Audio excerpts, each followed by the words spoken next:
कपडे म्हणजे काय? कपडे फक्त अंग झाकण्यासाठीच असतात का? बदलत्या काळाबरोबर कपड्यांची व्याख्या सुद्धा बदलत गेली. आज कपडे म्हणजे स्वातंत्र्य, आत्मविश्वास आणि काहींसाठी तर त्यांच्या उदरनिर्वाहाचं महत्त्वाचं साधन. त्यातल्या त्यात एखादी महिला असेल तर तिच्या ड्रेसिंगवर तर सर्वांच्याच नजरा असतात. बॅकलेस, डीप नेक किंवा शॉर्ट्स. महिलेनं काय घालावं किंवा काय नाही हे तिच्या आधी समाजच ठरवतो. आता हे सगळं तुम्हाला सांगण्यामागचं कारण म्हणजे एका गायिकेनं फक्त स्लीवलेस घालून देशभक्तीचं गाणं गायलं म्हणून तिला कोडे मारण्याची क्रूर शिक्षा सुनावण्यात आली आहे. आंतरराष्ट्रीय स्तरावर सध्या चर्चेचा विषय बनलेला हा मुद्दा काय आहे? महिला गायिकेला अमानुष शिक्षा का सुनावण्यात आली? हे सगळं आज आपण सविस्तरपणे समजून घेणार आहोत. नमस्कार, मी अक्षता. आपण पाहत आहात मुंबई आउटलुक. इराणमध्ये महिलांच्या अधिकारांबाबत गेल्या काही वर्षांत अनेक वाद निर्माण झाले. हिजाब, सार्वजनिक वर्तन, शिक्षण, रोजगार आणि सांस्कृतिक सहभाग यांसारख्या विषयांवर देशांतर्गत तसेच आंतरराष्ट्रीय स्तरावर सातत्यानं चर्चा होत असते. पण गायिका परस्तू अहमदीच्या प्रकरणानं या चर्चेला आता वेग आलाय. परस्तू अहमदी ही इराणमधील नव्या पिढीतील सर्वाधिक लोकप्रिय गायिकेंपैकी एक आहे.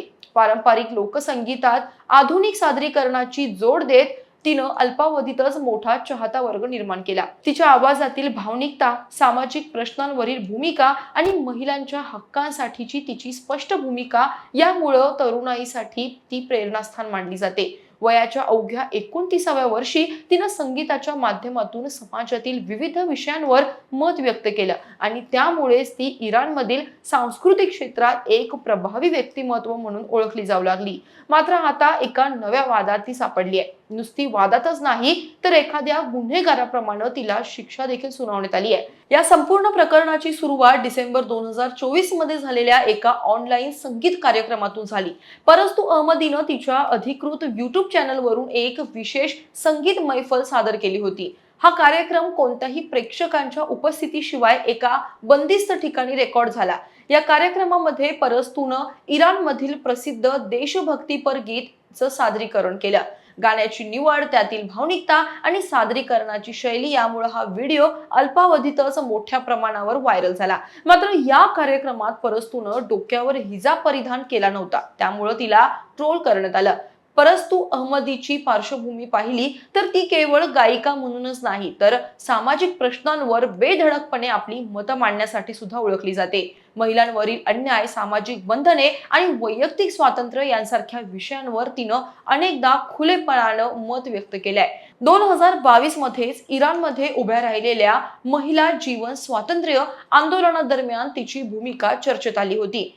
महसा अमिनीच्या मृत्यूनंतर देशभरात पेटलेल्या आंदोलनाला तिनं सार्वजनिक पाठिंबा दिला होता. महिलांना अधिक स्वातंत्र्य मिळावं, त्यांच्या अधिकारांचं संरक्षण व्हावं आणि त्यांना स्वतःचे निर्णय घेण्याचे अधिकार असावे अशी तिची भूमिका होती. याच कारणामुळे ती आधीपासूनच प्रशासनाच्या लक्षात असल्याचं म्हटलं जातं. इराणमध्ये महिलांसाठी सार्वजनिक जीवनात काही विशिष्ट धार्मिक नियमांचं पालन अनिवार्य मानलं जातं. विशेषतः महिलांनी डोके झाकणे, विशिष्ट प्रकारचे कपडे परिधान करणे आणि सार्वजनिक ठिकाणी वर्तनासंबंधी अनेक बंधने पाळणे आवश्यक असते. ऑनलाईन माध्यमांनाही या नियमांमधून सूट दिली जात नाही. परस्तूच्या व्हिडिओनं सोशल मीडियावर लोकप्रियता मिळवली असली तरी देखील तो इराणमधील धार्मिक आणि प्रशासकीय यंत्रणांच्या नजरेत आला. त्यानंतर संबंधित अधिकाऱ्यांनी तातडीनं कारवाई करत परस्तू आणि तिच्या संगीत पथकातील सदस्यांना ताब्यात घेतला. काही दिवसांच्या चौकशीनंतर त्यांची तात्पुरती सुटका करण्यात आली. मात्र त्यांच्या विरुद्ध सुरू झालेली कायदेशीर प्रक्रिया थांबली नाही. उलट हा खटला वेगाने पुढे सरकला आणि अखेर न्यायालयानं कठोर निर्णय दिला. या सुनावणी दरम्यान संबंधित कलाकारांवर ऑनलाईन माध्यमांचा वापर करून समाजात अश्लील आणि अनैतिक सामग्री प्रसारित केल्याचा आरोप ठेवण्यात आला. न्यायालयानं म्हटलं की परस्तू आणि तिच्या साथीदारांनी केलेले सादरीकरण देशाच्या धार्मिक मूल्यांना आणि सांस्कृतिक परंपरांना धक्का देणारे होते. म्हणूनच परस्तूसह सर्व 9 कलाकारांना प्रत्येकी 74 फटक्यांची शिक्षा सुनावण्यात आली. एवढंच नाही तर न्यायालयाच्या आदेशानुसार पुढील 2 वर्ष त्यांना देशाबाहेर प्रवास करता येणार नाहीये. तसेच कोणत्याही सार्वजनिक सांस्कृतिक संगीत किंवा कलात्मक कार्यक्रमांमध्ये सहभागी होण्यासही मनाई करण्यात आली आहे. कलाकारांसाठी ही शिक्षा केवळ शारीरिक नाही तर त्यांच्या व्यावसायिक आणि वैयक्तिक आयुष्यावरही मोठा परिणाम करणारी आहे. अनेकांच्या मते ही कारवाई केवळ एका संगीत कार्यक्रमापुरती मर्यादित नसून विरोधी मत व्यक्त करणाऱ्या कलाकारांना दिलेला इशारा आहे.